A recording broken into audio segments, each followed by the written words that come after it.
இப்போது தமிழ் சேனல் இருக்குது, English channel இருக்குது நிறையா. இப்போ ஒரு தமிழ் சேனலில் தமிழில் பேசி ஒரு 1,00,000 சப்ஸ்கிரைபர் இருக்காங்க. டெய்லி கமெண்ட்ஸ் வருது, ஸ்ட்ராங் ஆடியன்ஸ் வந்து இருக்காங்க. அதே போல் ஒரு இங்கிலீஷ் சேனலில் அது ஒரு 1,00,000 சப்ஸ்கிரைபர் இருக்குது. ஆடியன்ஸ் எங்கேருந்து இருப்பாங்க? யூஎஸ், அமெரிக்கா, லண்டனில் இருப்பாங்க, கனடாவில் இருப்பாங்க, ஆஸ்திரேலியாவில், எல்லா இடத்துலையும் இங்கிலீஷ் தான் பேசுகிறாங்க. அப்போது இதில் நமக்கு ஒரு கொஷின் இருக்கும், யார் அதிகம் ஏர்ன் பண்ணுவாங்க, யார் வேகமாக க்ரோ ஆகுவாங்க அப்படின்னு ஒரு டவுட் இருக்கும். அதை பற்றின ஃபுல் டீட்டெயில் நம்ம இதில் பார்ப்போம். இப்போ தமிழ் சேனலோட பவர் என்ன அப்படின்னா, தமிழ் பேசுகிறவங்க எங்கே இருக்காங்க? தமிழ்நாட்டில் இருக்காங்க, ஸ்ரீலங்கா, மலேசியா, சிங்கப்பூர், கல்ஃப் கண்ட்ரியில் இருக்காங்க, யூரோப்பில் இருக்காங்க, அமெரிக்காவில், கனடாவில். இந்த மாதிரி ஆடியன்ஸ் வந்து லாயலாகவும் இருப்பாங்க தமிழ் சேனலில். ஸோ இங்கிலீஷ் சேனலோட பவர் என்ன இருக்குது? ஹோல் வேர்ல்டுலேயும் ஃபுல்லாக இங்கிலீஷ் பேசுகிறவங்க இருக்காங்க.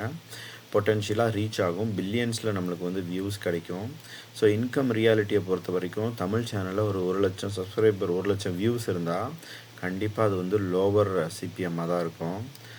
அதே போல் இங்கிலீஷ் சேனலில் உங்களுக்கு 1,00,000 வியூஸ், அதே 1,00,000 வியூஸ் இங்கிலீஷ் சேனலில் இருந்துச்சு அப்படின்னா அதுக்கு நம்மளுக்கு வந்து ஒரு ஹையர் ரெவின்யூ கிடைக்கும். ஜெனரலாக இங்கிலீஷ்க்கு வந்து சிபிஎம் வந்து ரொம்ப அதிகம்.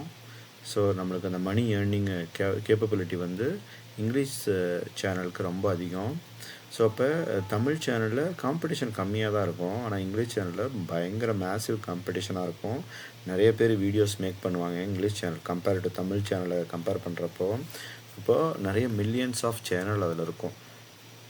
இப்போ ரியல் எக்ஸாம்பிள் நம்ம எடுத்துக்கிட்டோம் அப்படின்னா, ஒரு தமிழ் கிரியேட்டர் 50,000 சப்ஸ்கிரைபர் வச்சுருந்தாங்க அப்படின்னா அவருக்கு ஸ்ட்ராங் என்கேஜ்மெண்ட் இருக்கும். இதே இங்கிலீஷ் சேனலில் ஒரு 50,000 சப்ஸ்கிரைப் வச்சுருந்தாங்க அப்படின்னா அவங்களுக்கு பெரிய மார்க்கெட் இருக்கும். ஸோ அப்போ நீங்கள் சொல்லுங்கள், உங்களுக்கு வந்து ஒரு 5,00,000 சப்ஸ்கிரைபர் தமிழ் சேனலில் வச்சுருந்தா நீங்கள் வச்சுப்பீங்களா? இல்லை இங்கிலீஷ் சேனலில் ஒரு 1,00,000 சப்ஸ்கிரைபர் இருந்தால் வச்சுப்பீங்களா? கண்டிப்பாக எல்லோரும் நம்ம வந்து சொல்கிறது இங்கிலீஷ் சேனலில் 1,00,000 சப்ஸ்கிரைபர் இருந்தால் வச்சுப்பேன்னு தான் சொல்லுவோம். பட் ரியாலிட்டி நம்மளுக்கு எது தெரியுமோ அதை தான் பண்ணணும், அதுதான் கரெக்டும் கூட. இப்போ நம்ம சேனல் எடுத்துக்கோங்க, ஸ்டோரிஸ் ஆஃப் த எர்த்தில். இதில் நம்ம என்ன பண்ணுறோம்? தமிழில் தான் போடுறோம். நிறைய வந்து இன்ஃபர்மேட்டிவ் வீடியோஸ் கொடுக்குறோம், பிஸ்னஸை பற்றி, லைஃப் அட்வைஸை பற்றி நிறையா கொடுக்குறோம், நிறைய எமோஷ்னல் கண்டென்ட் போடுறோம். ஸோ இந்த மாதிரி சேனலுக்கு தமிழ் ஆடியன்ஸ் வந்து ஈஸியாக கனெக்ட் ஆயிடுவாங்க. இங்கிலீஷ் சேனல் நம்ம ஸ்டார்ட் பண்ணாலும் எமோஷ்னல் லெவல் சேமாக வர்றதுக்கு ரொம்ப இயர்ஸ் எடுக்கும். ஸோ அப்போ தமிழ் சேனல் வந்து உங்களுக்கு கனெக்ஷனை கொடுக்கும் குயிக்காக, இங்கிலீஷ் சேனல் வந்து உங்களுக்கு எக்ஸ்பேன்ஷனை கொடுக்கும் ஃப்யூச்சரில். அது டைம் எடுத்தாலும் உங்களுக்கு ஃப்யூச்சரில் எக்ஸ்பேன்ஷனை கொடுக்கும். அப்போது தமிழ் சேனலில் ஆடியன்ஸ் வந்து ட்ரஸ்ட் பண்ணுவாங்க, லாயல் வியூஸ் இருக்கும், உங்களுக்கு கமெண்ட் வந்து நிறையா என்கேஜ்மெண்ட் கிடைக்கும். ஆனால் இங்கிலீஷ் சேனலில் பிக்கஸ்ட் ரீச் கிடைக்கும், ஹையர் இன்கம் பொட்டென்ஷியலும் கிடைக்கும் நமக்கு. So easy for connection, loyal audience, fast local க்ரோத்துனால் கண்டிப்பாக தமிழ் சேனலுக்கு போங்க. ஸோ குளோபல் அளவுக்கு நீங்கள் ரீச் ஆகணும் அப்படின்னாலும், உங்களுக்கு ஹையர் ரெவின்யூ ஜென்ரேட் பண்ணணும், பெரிய ஆப்பர்ச்சுனிட்டி வேணும்னா கண்டிப்பாக நீங்கள் இங்கிலீஷ் சேனலும் க்ரியேட் பண்ணலாம். ஒரு க்ரியேட்டருக்கு லாங்குவேஜுங்கிறது முக்கியமே கிடையாதுங்க. ஆடியன்ஸ்க்கு வேல்யூ கொடுக்குற கண்டென்ட்டு தான் முக்கியம். தமிழ்லேயும் சக்ஸஸ் ஆகலாம், இங்கிலீஷ்லேயும் சக்ஸஸ் ஆகலாம், ஆனால் கன்சிஸ்டன்சி இது வந்து ரொம்ப ரொம்ப இம்பார்ட்டன்ட். நோட் பண்ணிங்க, கன்சிஸ்டன்சி இல்லாமல் எந்த லாங்குவேஜ்லேயும், எந்த பிஸ்னஸ்லேயும், எந்த ஒரு துறையிலையும் உங்களால் சாதிக்க முடியாது.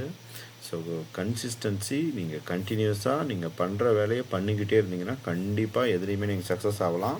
ஸோ கண்டிப்பாக இந்த வீடியோ உங்களுக்கு பிடிச்சிருக்குன்னு நினைக்கிறேன். பிடிச்சிருந்தால் லைக் பண்ணுங்கள், உங்கள் ஃப்ரெண்ட்ஸ் யாருக்காவது ஷேர் பண்ணால் ஷேர் பண்ணுங்கள். சேனலுக்கு புதுசாக வந்திருந்தால் மறக்காமல் சப்ஸ்கிரைப் பண்ணுங்கள். தேங்க்யூ ஃப்ரெண்ட்ஸ், தேங்க்ஸ் ஃபார் வாட்சிங்.